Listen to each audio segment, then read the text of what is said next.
And at that point, I suddenly had this thought, I need to pray. I need to pray. I don't know if God really lives. I want to believe that he lives. So I went in my room and I said a prayer. And I think I was even going to start saying like an Indian prayer. And I just taught myself, I'm like, oh my gosh, this is so dumb. Like, look, if there really is a God and he's got a plan for us and if he's all powerful, I am sure he understands English.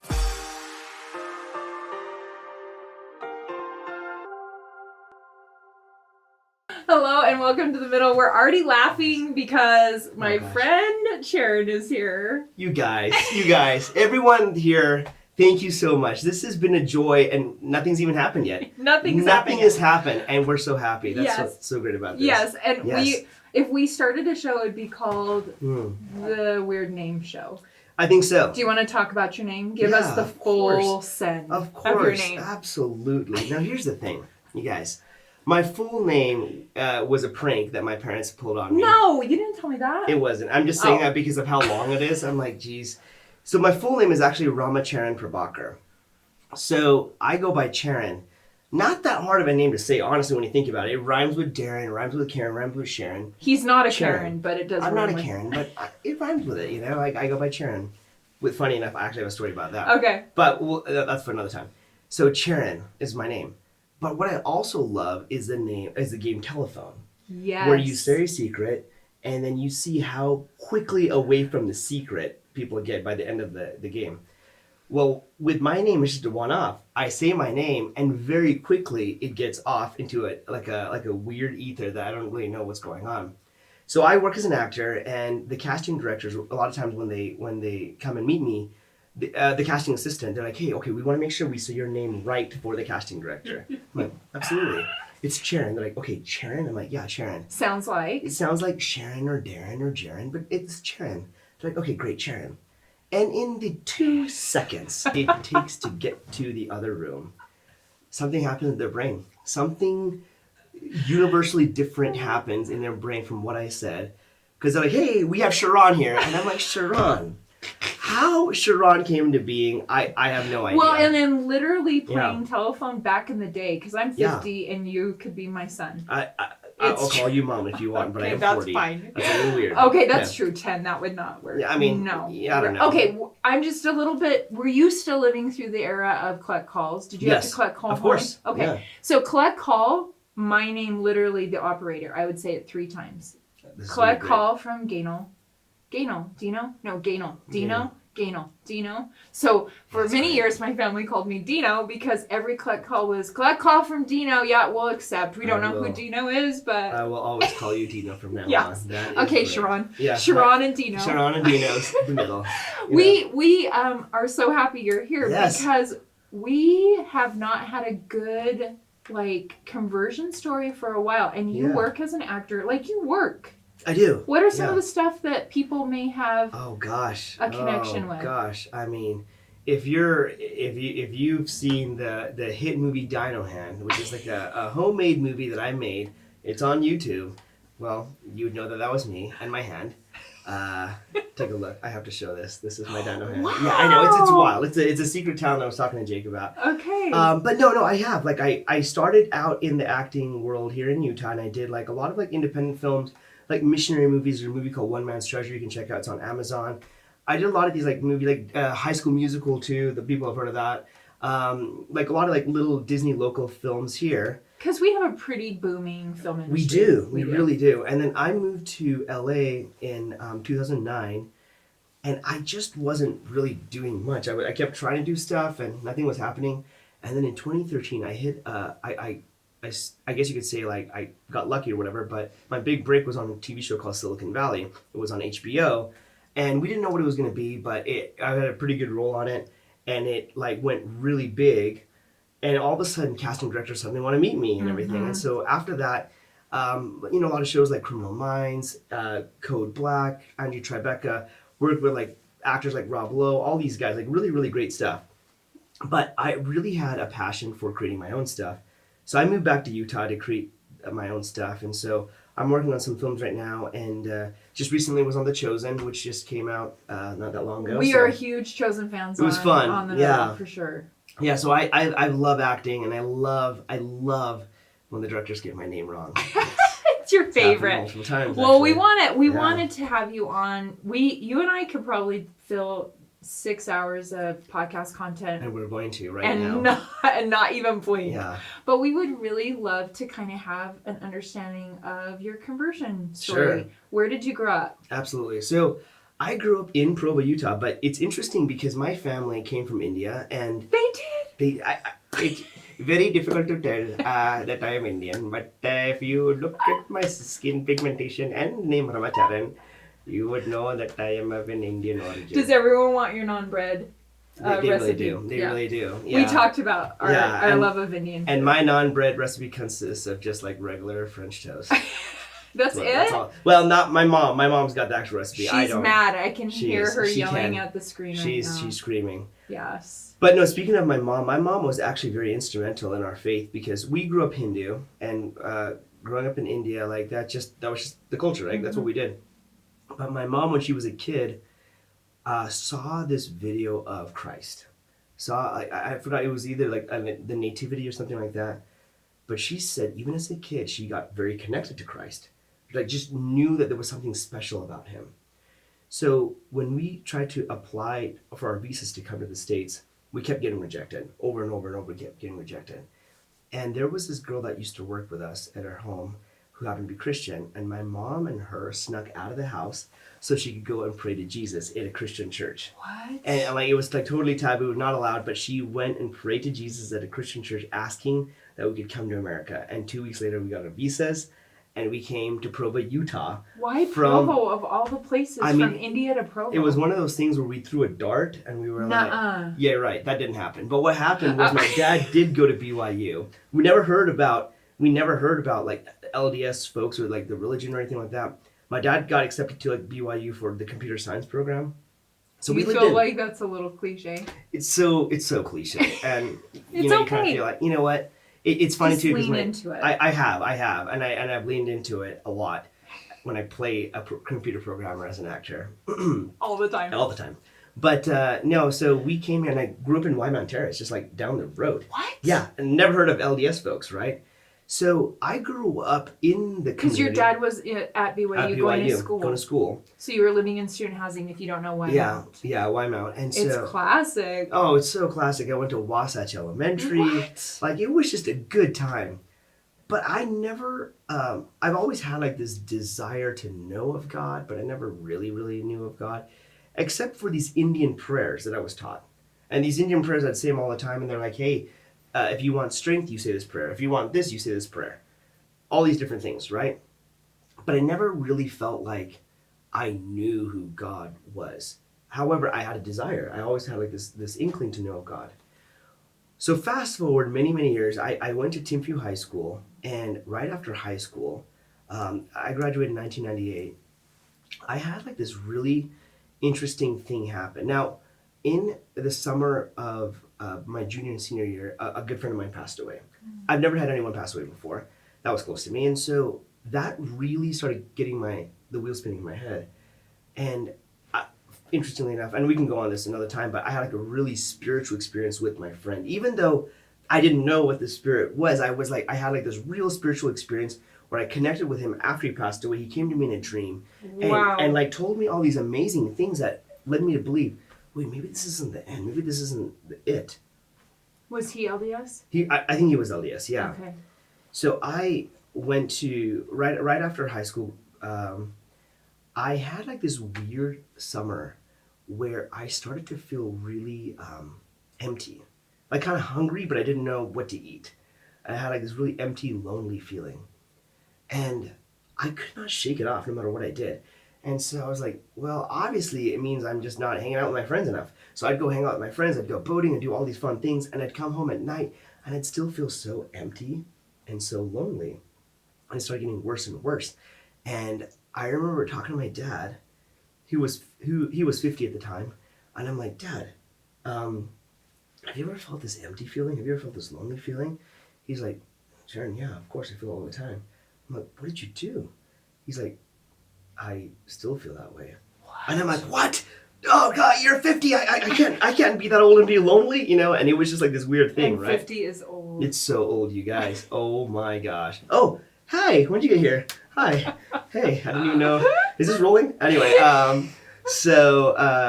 anyway, it got to this point where there was this one night I remember I was looking in the mirror, and honestly, I couldn't see a single thing about me I liked. What? Like I just hated what I was seeing reflecting opposite me.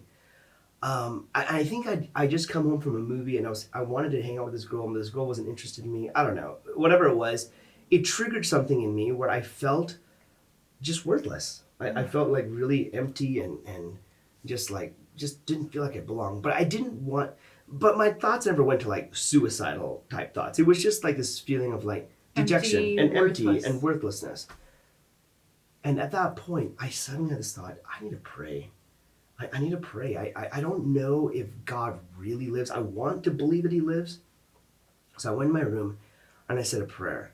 And I think I was even going to start saying like an Indian prayer. And I just taught myself, I'm like, oh my gosh, this is so dumb. Like, look, if there really is a God and he's got a plan for us and if he's all powerful, I am sure he understands English. I'm just going to say a prayer in English and I'm going to, because that way I'll at least understand what I'm saying, right? So I just said something to the effect of like, God, I'm just so unhappy and I don't even know if you're there. I could be talking to nothing. But if you are there and if you're real and if you can lead me to happiness, I will follow you.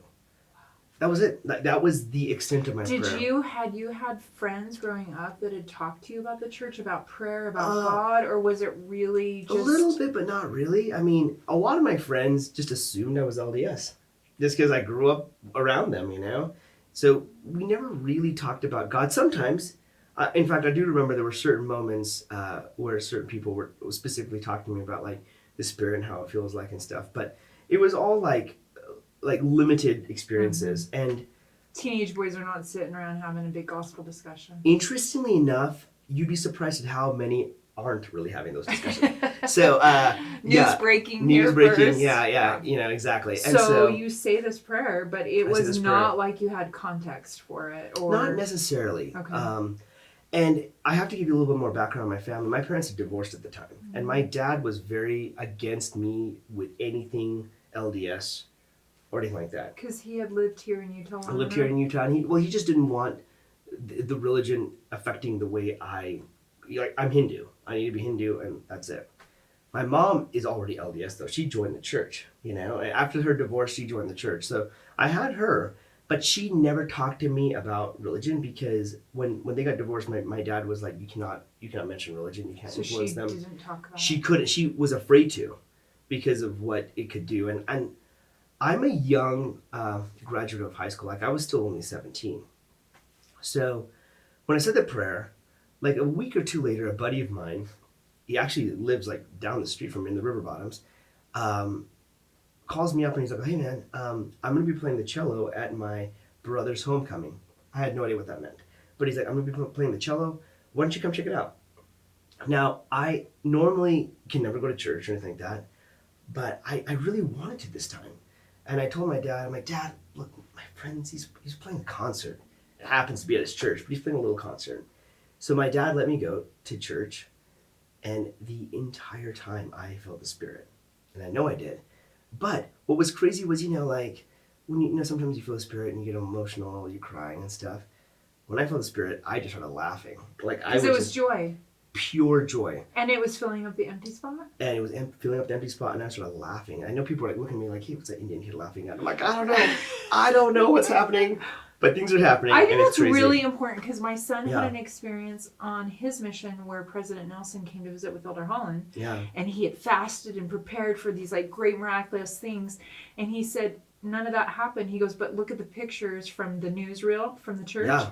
He's like, do you see the joy on my face? And he learned on his mission that he felt the Spirit through joy. I think that's really important. And that was me. And I, like, the entire day, I could not stop smiling. Wow. Even when I went home, and I'm like, oh my gosh, did I get drugged at church? Because that was something amazing. In that bread and water? I'm like, dude, whatever was in that bread and water was legit. And so I knew I had to go back. And so I was like, how am I going to go back? What do I need to do? And luckily, a lot of my friends were going on mission, so they were giving their farewell talks. And so me being the actor that I am, I was like, Dad, they're leaving for like 2 years. I don't even know if I'll see them again. But this one last time, Dad, they're speaking. I need to hear him speak. And he's like, go ahead and go. And I'm like, yes. So You kept doing that? Yeah, it was amazing. It worked out great. So every Sunday, I found myself at a different ward, hearing different friends speak as they're getting ready to go on their missions. And then I remember it was August of 1998, and I was hiking with my friend at nighttime, and we were like looking over the city, and my buddy was just like telling me like how excited he was to go on a mission because he just got called to Brazil and everything like that. And as he was saying it, like I'm telling you, there was this passion, this light that just lit up in me. And I remember like thinking about how unhappy I was just a couple months ago and how happy I am now. And I looked out at the city, and all I could see were like tons and tons of people that needed what I just had, like this message. And I'm like, oh my gosh. I'm like, dude, this is gonna be the world's worst kept secret. Like everybody's gotta know about this.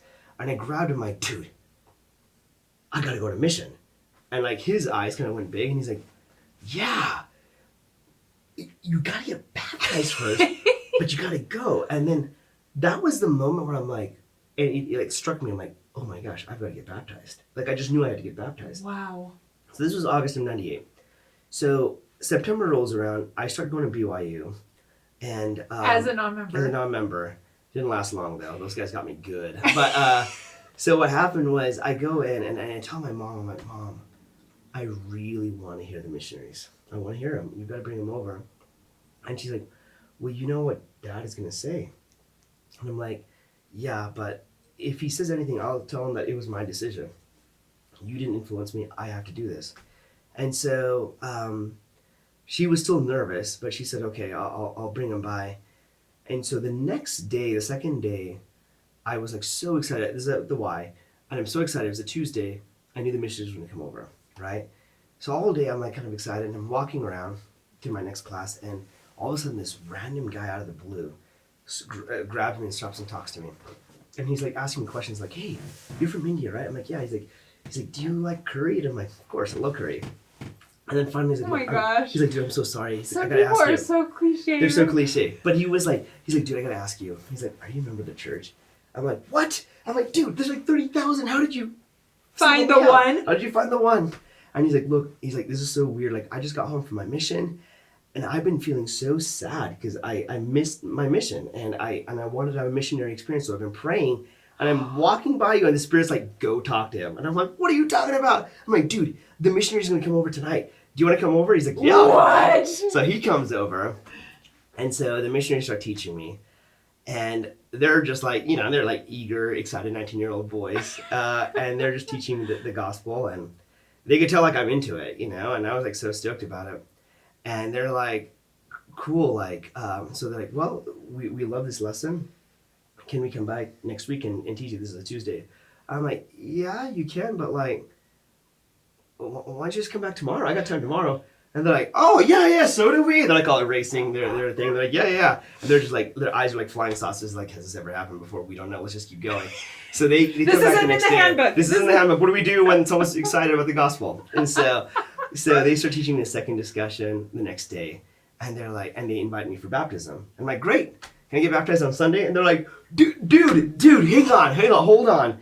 If you have to, like, we can, but like you have to hear all the discussions by this week, by Friday. I'm like, I got time. Like, so do we. Hurry, And so they teach me the next lesson, and by Friday, I heard all the discussions. Right, Friday morning, and they're like, okay, well, this evening we're gonna have another missionary come by, and he's gonna give you like kind of like the baptismal question, interview or whatever. I'm freaking out because I thought it was like a test. So I literally studied the pamphlets as much as I could. I'm like, okay, no, Joseph Smith was a prophet before. Gordon B. Hinckley's a prophet now.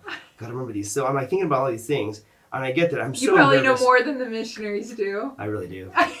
No, I when they showed up, and he starts asking me questions about like, do I believe in these things? I'm like, yeah. I'm like, well, wait, where's the test? Because I like fully expected like some sort of Scantron bubble sheet thing to come up. and me have to write Rama Charan. Just kidding. No. So I was so excited to like do this test or whatever. But he said, no, there's no test. Like, it's just these are the questions. And I was stoked. I was like, oh my gosh. Did you murder anyone? Yeah, That's basically have I murdered anyone? And I'm like, well, no. I don't think I have. I don't think so. Yeah. Anyway, so by the end, I was like so pumped, so excited. And then they're like, okay, so how does your dad feel about it? Oh, no. And then this is like when everything suddenly, like I felt a dramatic energy shift. And I'm like, well, I have no idea because he doesn't know that this is happening at all. But you're over 18, right? I wasn't. I was still 17. I was a young... Oh, you're a smart boy. Going to college. I wish that was the case. Okay. I wish that was the case. Okay. Yeah, I was like little Indian Dookie Howser. Okay. But no, he didn't know. My dad didn't know. And he's like, oh man, he's like, listen, because of all these policies and things, like your dad has to approve of it or else you can't get baptized. I'm like, no, but my mom approves. He's like, no, I know, but your dad also has to approve. And I'm like, but my mom approves, like, and it wasn't really working. And they're like, look, yeah, we just can't baptize you. And so I'm pretty bummed and devastated. Now we have a goal set for that Sunday, September 6th, to get baptized. And I need to get permission from my dad. He didn't even know any of this was happening. So the next day, like the elders were like, let's fast. Let's fast for you. So all day I'm fasting. I mean, look at me. Like, I need food, right? And so fasting, not a good idea. And so I remember all day fasting. I'm like, oh my gosh, let this fast work. I'm so hungry. And so, like, the wrong attitude for fasting. But I remember, like, around 9 p.m. that night, because, like, the whole day, like, we had family visiting. I just didn't have a chance to talk to him. 9 p.m. that night, I felt this voice. It was almost like a Mufasa, like from Lion King, like, the time has come. Like, it was like that type of feeling to say... go talk to him. So I go out to talk to my dad, and it was brutal. It was brutal. He speaks from a very logical perspective, and from his perspective, it all made sense. I'm like, I get what you're saying. But he was like, look, you're being brainwashed. Your friends are all going on mission, so you think you need to go on a mission. He's like, I never should have come to this country and influenced you with all of this stuff. And he kept going on and on and on. And he's like, you're betraying the family, you're leaving all the stuff behind. And I got that it made sense. And the only thing I could say was like, but I feel good about it. Like, I feel like this is right. That didn't make any sense to him. And then my uncle who was visiting comes out, and I felt like he and my dad and like the entire host of Satan are all there, just like saying like, you're so young, you don't know these things. And I'm like, don't make a foolish decision that's going to like jeopardize your family values. But the entire time that was happening, I felt the presence of the Savior standing right next to me, and I felt like the truthfulness of the Book of Mormon.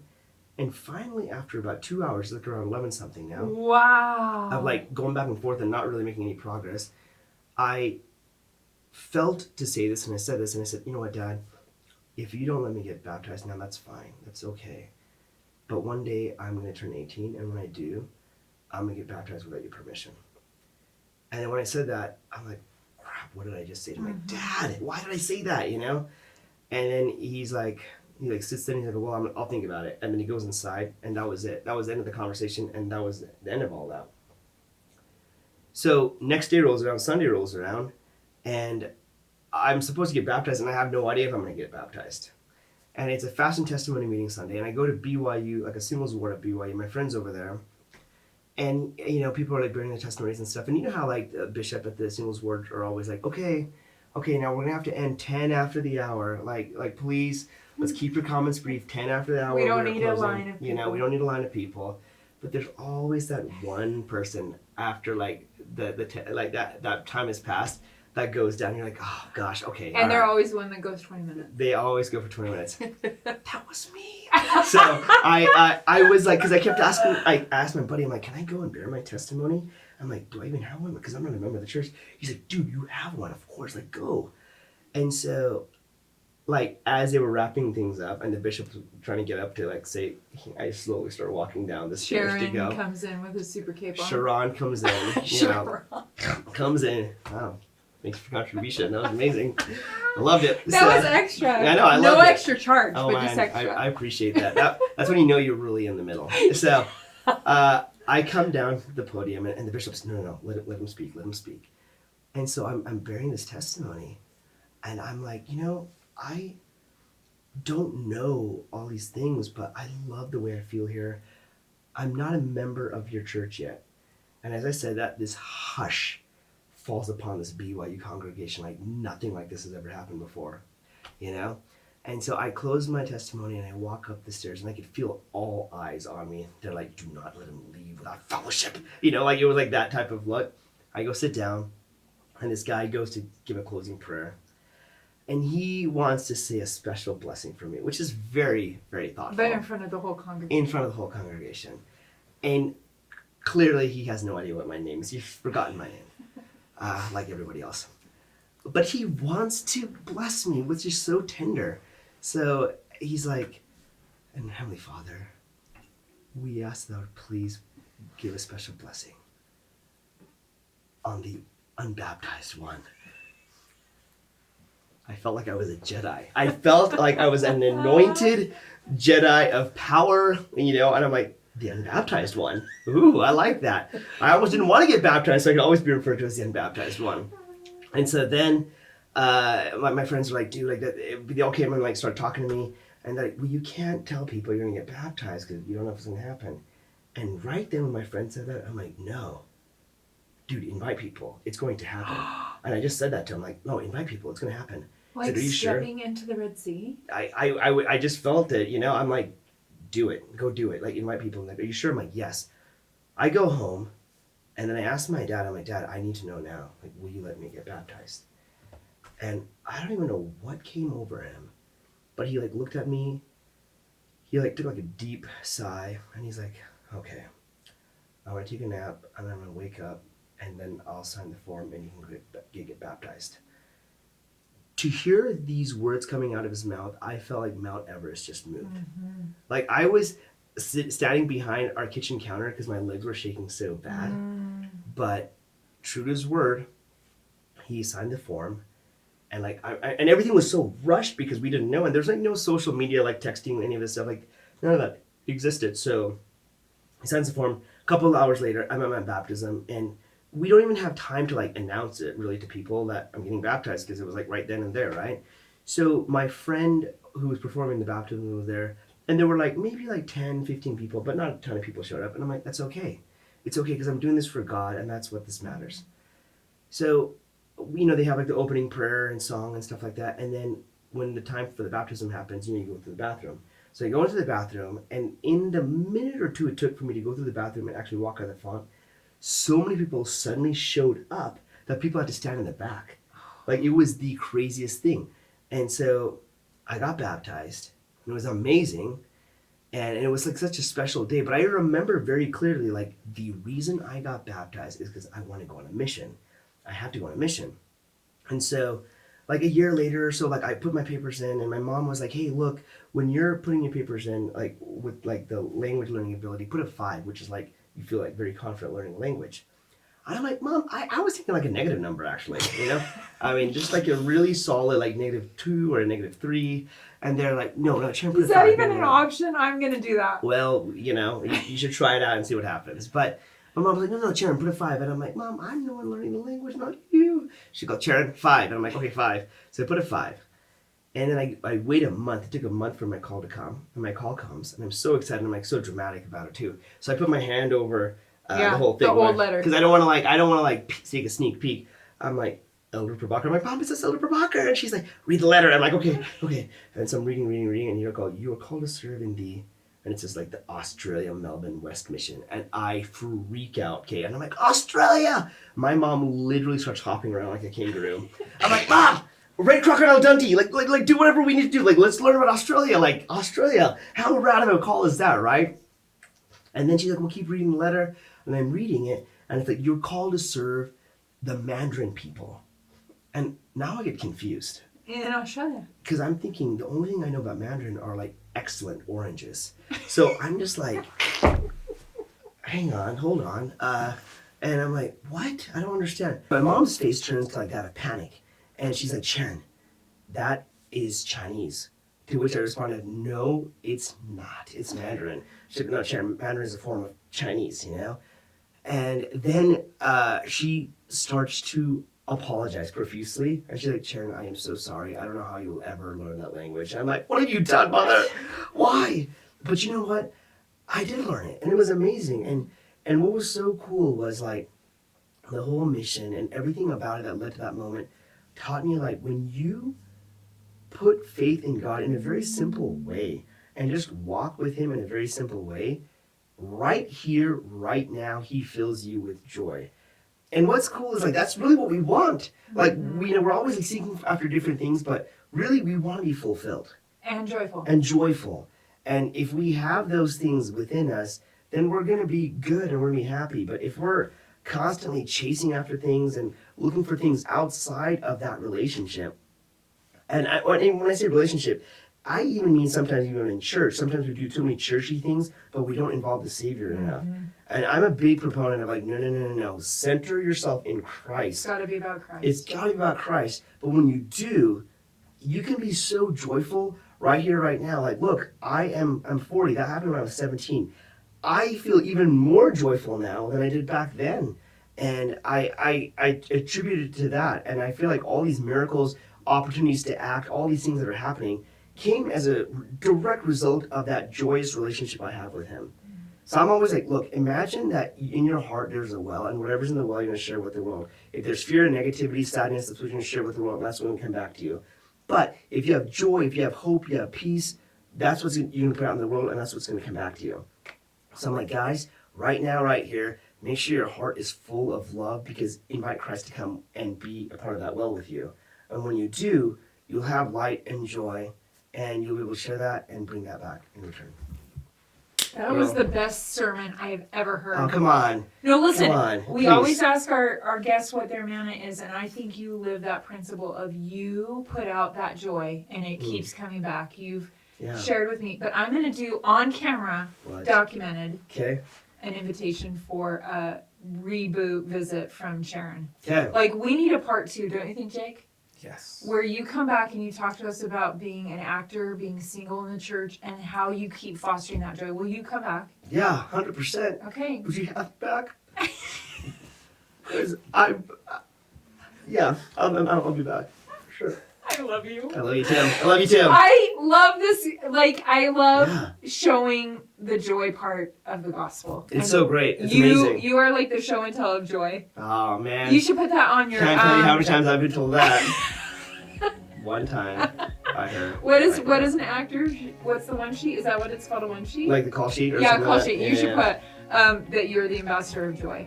I would love to. I'd love to. And here's the thing, like, joy helps you awake when you're asleep, right? Currently, my leg is completely asleep. I'm excited for the joy to come in and wake it back up, or else it's going to be disastrous. Listen, share this episode if you need to laugh and feel the Spirit. Please, that'd be awesome. Literally, it's like extra. Everything extra on this episode. Thanks, brother. Sweet. Of You're course. the best. You're the best. Thank you. Okay, we'll Thanks see so you much. again next week on The Middle. Be well.